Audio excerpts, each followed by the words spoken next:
శాంతి కలుగుగాక.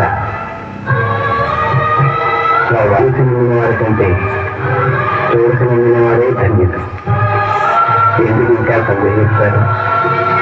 నేను దివాని కాదు. నేను ఇలా ఉంది.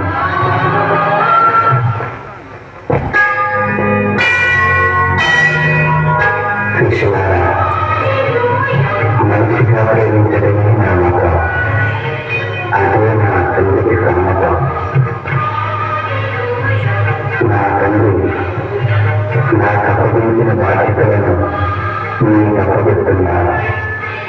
నేను వారి కఠినంగా నిర్వర్తించి నా తండ్రి సామ్రాజ్యాన్ని విస్తరింపజేయండి.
ప్రభువా దయ చూపండి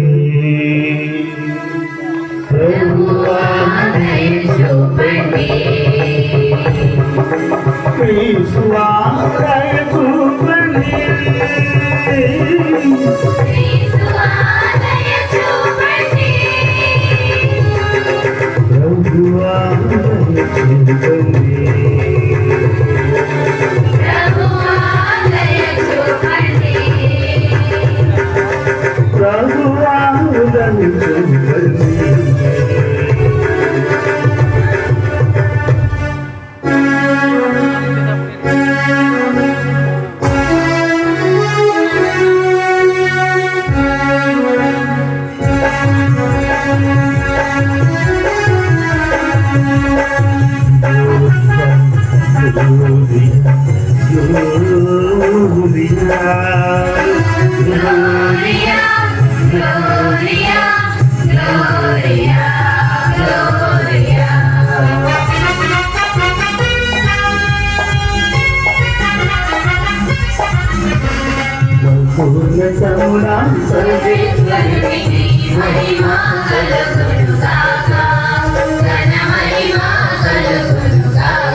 సమాజులు నమస్సమాజులు అంటే నమస్తే చెప్పటం. ఈరోజు మనం క్రీస్తు పునరుత్థాన పండుగను కొనియాడుతూ ఉన్నాం.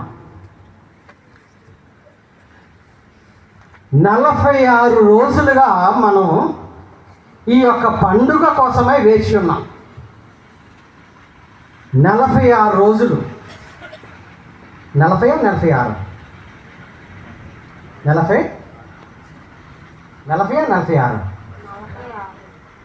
ఎంతమంది? 46 ఎంతమంది?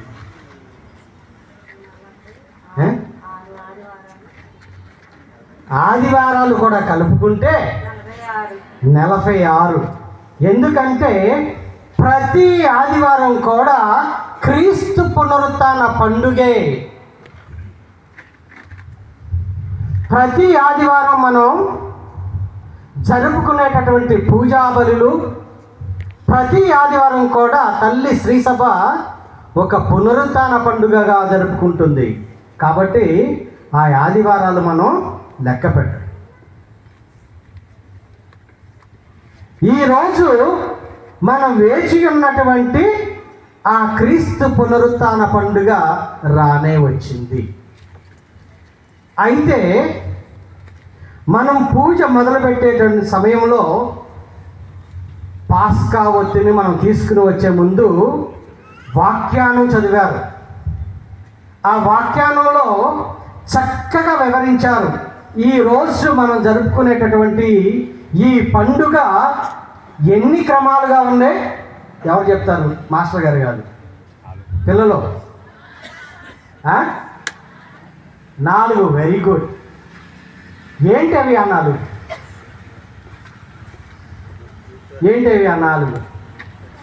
మీరు నిజంగా చెప్తే సిస్టర్కి మీకు ఇది ఇమ్మని చెప్తా, ప్రైజ్ ఇమ్మని చెప్తా, లేకపోతే ఫాదర్ గారికి చెప్తా ప్రైజ్ ఇమ్మని. ఎవరు చెప్తారు 4? చూద్దాం. ఎవరు? మీరు కాదమ్మా, పిల్లల్ని అడిగి. పిల్లలు ఓకే. 1 జ్ఞానస్నానం. మొట్టమొదటి ఏంటిది? పాస్కా ఒట్టు. అందరు చెప్తే అందరికి ప్రైజ్ చెప్పిస్తారు. ఎవరన్నా ఒక్కళ్ళు 4 చెప్తే పాస్కా ఒట్టు, జ్ఞానస్నానము. జ్ఞానస్నానం తర్వాత వస్తుంది. జ్ఞానస్నానకు ముందు ఏంటది? దైవార్చన కార్యక్రమం, దైవ వాక్యార్చన. 3వది జ్ఞానస్నానము. 4వది ఏంటిదమ్మా? చెప్పండి, కరెక్టే. దివ్య సప్రసాదం. ఈ యొక్క పాస్కా ఒత్తుకు మనకు ఏంటి సంబంధం? ఈ పాస్కా ఒత్తును మనం తీసుకుని వచ్చాం. ఈ పాస్కా ఒత్తుకి మనకి గల సంబంధం ఏంటి అంటే, మన పాపం అనేటువంటి చీకటి నుండి ప్రకాశవంతమైనటువంటి దేవుని వెలుగులోకి మనం నడుస్తూ ఉన్నాం. కాబట్టి నిన్న ఫాదర్ గారు చెప్పారు మరింతగా ఏంటి, ప్రతి ఒక్కరు కూడా ఒక క్రొవ్వొత్తుని తీసుకురావాలి అని. ఈ క్రొవ్వొత్తు ఎవరిని సూచిస్తుంది? క్రీస్తు ప్రభువుని. పాపం అనేటటువంటి చీకటి నుండి మనం ఆ చీకటిని విడనాడి వెలుగులోకి ప్రవేశిస్తున్నాం. వెలుగు అనే బాటలో, క్రీస్తు అనేటటువంటి ఆ బాటలో, క్రీస్తు ప్రభు యొక్క బాటలో మనము ప్రవేశిస్తున్నాము. యేసు క్రీస్తు నందు ఇప్పుడు ఆ వెలుగు ప్రకాశిస్తుంది. ఆ వెలుగుని మనం అంతా కూడా పొందుతాం. పూర్వంలో ఈ నువ్వు ఎలా వచ్చేదో తెలుసమ్మా? రాయి. ఆ రాయి కూడా ఎటువంటి రాయిని? అగ్ని రాతి నుండి పుట్టిస్తారు. చెక్కుముక్కి రాయి అంట. మన నేను ఎప్పుడు చూడండి. అవి చిన్నగా ఉంటాయి కదా, నల్ల చెకుముక రాయి. ఆ చెకుముక రాయి నుంచి నిప్పు పుట్టిస్తారంట. ఈ రాయి ఎవరిని సూచిస్తుంది?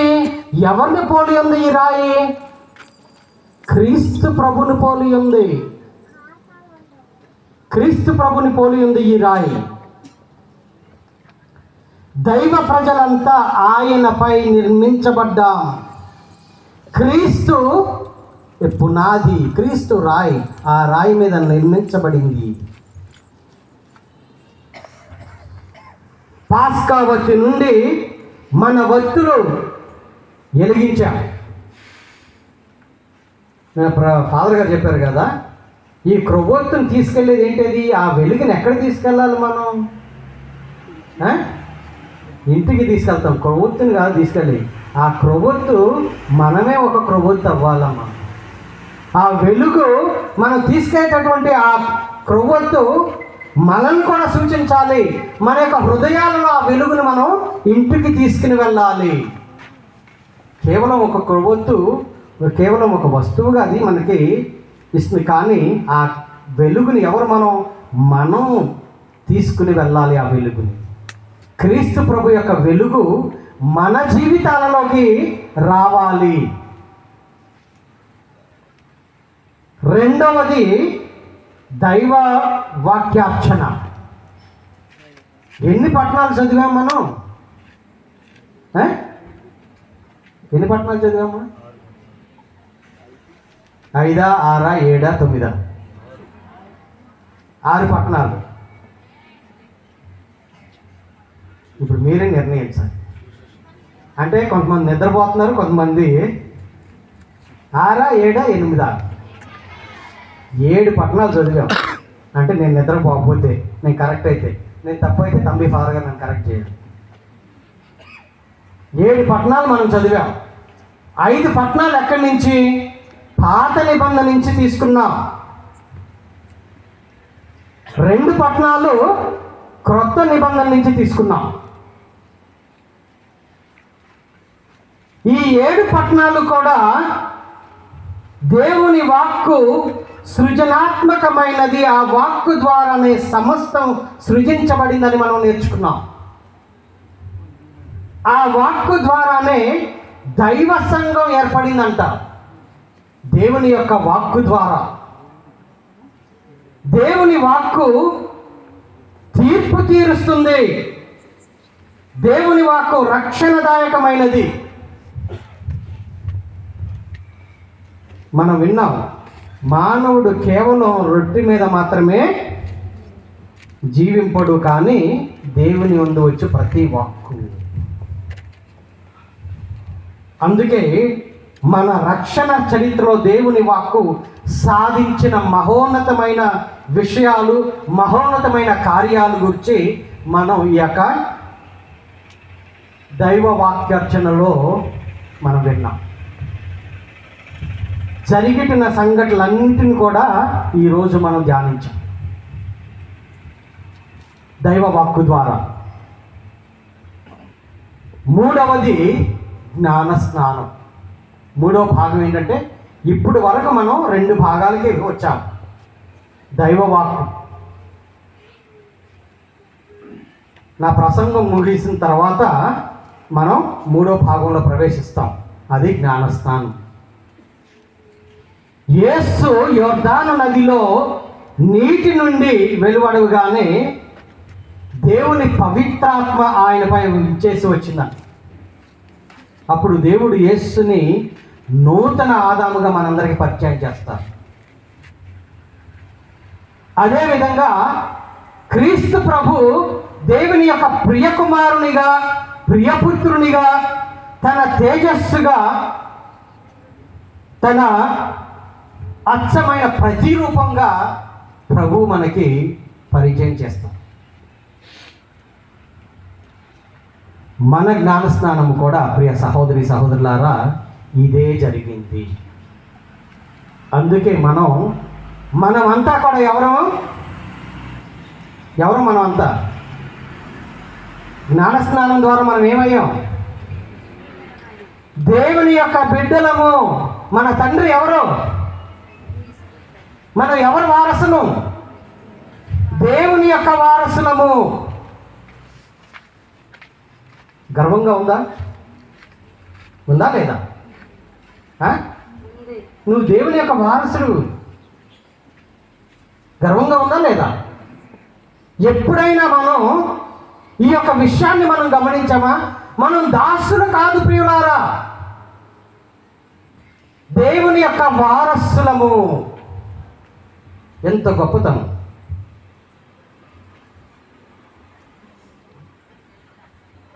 ఒకవేళ నువ్వు కానీ ఇక్కడ ఎమ్మెల్యే కొడుకువో లేకపోతే ఎంపీ కొడుకువో కూతురువో అయితే నీకు ఎంత ఆనందంగా ఉంటుంది, అవునా కదా? లేదా ప్రైమ్ మినిస్టర్ చీఫ్ మినిస్టర్ కొడుకో కూతురు అయితే అన్నో చెల్లో అయితే చాలా గొప్పగా అదిగో నేను మా నాన్న ఇది మా నాన్న అది అని చెప్పుకుంటాం. ఎప్పుడైనా మా నాన్న దేవుడు అని చెప్పుకున్నామా ప్రియులరా? దేవుడు నా తండ్రి, నేను దేవుని యొక్క వారసుడును. ఎంత గొప్ప ఉన్నతమైనటువంటి స్థితిలో మనం ఉన్నాం. దేవుడు మనం తీసుకెళ్ళి జ్ఞానస్నానం ద్వారా ఎక్కడ ఉంచాడండి? అక్కడ ఉంచాడంట. తనతో ఏకంగా ఒకే అంతస్తులో మనందరినీ కూడా భగవంతుడు ఉంచాడు. ఎప్పుడైనా మనం దీని గురించి ధ్యానం చేసామా? నేను దేవుని యొక్క వారసుడును, దేవుడు నాకు ఉన్నతమైనటువంటి స్థితిని స్థానాన్ని భగవంతుడు నాకు కలుగ చేశాడు.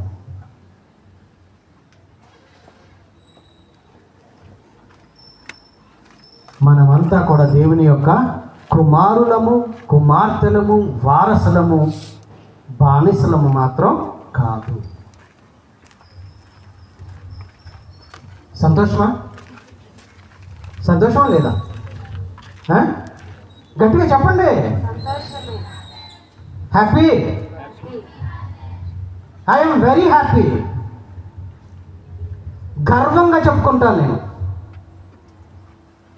గర్వంగా చెప్పుకుంటాను. మన జాతి ఏంటి? రాజరకపు జాతి అంట. మరి నాలుగో విషయం ఏంటంటే దివ్య సప్రసాదార్చన. ఈ యొక్క దివ్య సప్రసాదార్చనలో దేవుడు మనం తన విందుకై ఆహ్వానిస్తూ ఉంటాం. గొర్రెపిల్ల రక్తంలో మనం వస్త్రములను క్షాళనమునర్చుకున్నాం. మనం దేవుని కృప పొందుతున్నాం. మనం ఎన్నుకోబడిన వారము. రాచరికు గురుకులం, రాచరికపు గురుకులం. ఎంత గొప్ప విషయం చూడండి.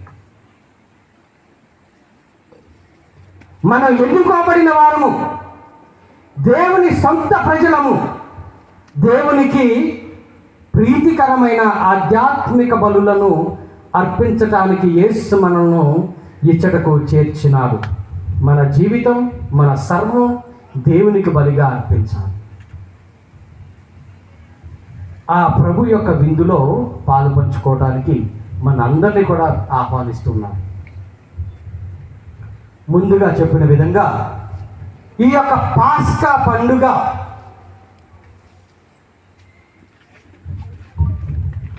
ఎందుకు ప్రాముఖ్యమైన పండుగ? ఇది మన జీవితాలలో క్రైస్తవ మతంలో కానీ క్రైస్తవ సంఘానికి, క్రైస్తవుడికి ఈ యొక్క పండుగ ముఖ్యమైన పండుగ.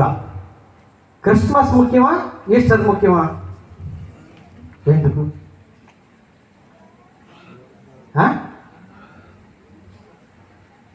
ఎందుకు ఈస్టర్ ముఖ్యం? మాస్టర్ చెప్తున్నారు, విందాం. మరణాన్ని జయించాడు మాస్టర్ గారు, మరణాన్ని జయించాడు. కరెక్టే మాస్టర్ గారు చెప్పింది. ఎందుకు ఈ పండుగ మనకు ముఖ్యం అంటే మన విశ్వాసానికి పునాది. క్రీస్తు పునరుత్థాన పండుగ మన యొక్క విశ్వాసానికి ఒక పునాది, నాంది. ఎందుకు? ఇదిగో ఇక్కడ ఉంది, చదివారా? క్రీస్తు గాని మరణం నుంచి లేకుండా ఉన్నట్లయితే మన విశ్వాసమే వ్యర్థం అంట. ఎవరు చెప్తున్నారమ్మా? పునీత పౌలు గారు చెప్తున్నారు. క్రీస్తు మరణించిన తర్వాత పునరుత్థానం లేకున్నట్లయితే, ఆయన మరణం నుంచి లేవకున్నట్లయితే మన విశ్వాసం వ్యర్థం. ఏముంది అక్కడ? ఆయన కూడా చరిత్రలో ఒక చరిత్రకారుడిగా మిగిలిపోతాడు, అంతే. మనం చరిత్రలో ఎంతోమంది గొప్ప మనుషుల గురించి, గొప్ప వ్యక్తుల గురించి మనం నేర్చుకున్నాం, పాఠాలు కూడా పఠించాం మనం. క్రీస్తు ప్రభు మరణించిన తర్వాత లేవకుండా ఉన్నట్లయితే ఏంటి ఇంకా ఆయనలో ఉన్న గొప్పతనం? నేను ఉండేవాడిని ఎక్కడ? నేను ఫాదర్ అయ్యేవాళ్ళ, మీ ఫాదర్ గారు ఫాదర్ అయ్యేవాళ్ళ, మీరంతా ఉండేవాళ్ళు ఎక్కడ? అమ్మగారులు ఉండేవాళ్ళ, సాములూరులు ఉండేవాళ్ళ, క్రైస్తవ జనం ఉండేవాళ్ళ. ఇంకా క్రీస్తు ప్రభులో గొప్పతనం ఏంటిదండి? కాబట్టి ఈ రోజు మనం జరుపుకునేటటువంటి ఈ పండుగ పండుగలకే ఒక గొప్ప పండుగ. క్రీస్తు పునరుత్థాన పండుగ లేకపోతే బాలయేసు పండుగ లేదు, పునీత అంతోని గారి పండుగ లేదు, తెరేసమ్మ గారి పండుగ లేదు, ఏ పండుగ కూడా లేదండి. అవునా కాదా? క్రీస్తు ప్రభువే పునరుత్థానం లేకపోతే, ఆ విశ్వాసమే లేకపోతే ఇంకా పండుగలన్నీ ఎక్కడి నుంచి వస్తాయండి? మన పండుగలు అన్నిటికీ కూడా పెద్ద పండుగ ఈస్టర్ పండుగ. ఎందుకంటే క్రీస్తు పునరుత్థానం మన యొక్క విశ్వాసానికి నాంది, పునాది. ప్రియ సహోదరి సహోదరులారా, ఈ విషయాన్ని మనం గమనించాలి. క్రీస్తు పునరుత్థానం ద్వారా ఏం జరిగింది? క్రీస్తు పునరుత్థానం ద్వారా మనకి ఏం తీసుకుని వచ్చారు క్రీస్తు ప్రభు? ఏంటిదండి? మొన్న 3 రోజులు కూడా మనం చక్కగా గురువారం రోజు ఏం జరుపుకున్నాం? గురువారం రోజు పవిత్ర గురువారం. పవిత్ర గురువారం ఏం జరుపుకున్నాం? ఏంటిది నేను చెప్పాను పిల్లలారా, గుర్తుందా? ఏంటిది ఆ రోజు పండుగ? దివ్యసప్రసాద స్థాపన. క్రీస్తు ప్రభు మనకు నూతన ఆజ్ఞనిచ్చాడు, అవునా కదా? ఆ నూతన ఆజ్ఞలను మనం పాటించాలి అని, మనం పాటించడానికి శక్తి, బలం మనకు కావాలి అని క్రీస్తు ప్రభు ఏం స్థాపించాడు? దివ్య సప్రసాదాన్ని స్థాపించాడు. అది ఏంటది దివ్య సప్రసాదం? క్రీస్తు ప్రభు యొక్క రక్తము, క్రీస్తు ప్రభు యొక్క శరీరము. ఆ శరీరము, రక్తము ఏ విధంగా క్రీస్తు ప్రభు అర్పించాడనేది మనం పవిత్ర శుక్రవారం చూసాము. తను పూర్తిగా అర్పించుకున్నాడు. ఎందుకండి? దేని కారణం ఏంటి చెప్పాను నేను నిన్న. కారణం ఏంటి? ఆయనకు మన మీద ఉన్నటువంటి ప్రేమ. అయితే అక్కడితో ఆగలేదండి. క్రీస్తు ప్రభు పునరుత్థానం ద్వారా మనకు మరలా ఏమి దయచేస్తున్నాడు క్రీస్తు ప్రభు? జీవాన్ని దయచేస్తున్నాడు. ప్రియులారా, జీవాన్ని ఇస్తున్నాడు.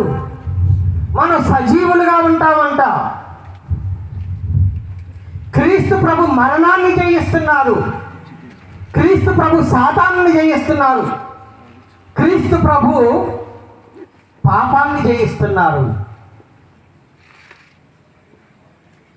ద్వేషాన్ని, పగను మరియు ధర్మశాస్త్ర బోధకులు, పరిశీలన చేసినటువంటి కుట్రలన్నింటిని కూడా వాళ్ళు కుట్ర చేసి క్రీస్తు ప్రభుని సిలువ వేసి చంకలెగరేసుకుంటున్నారు.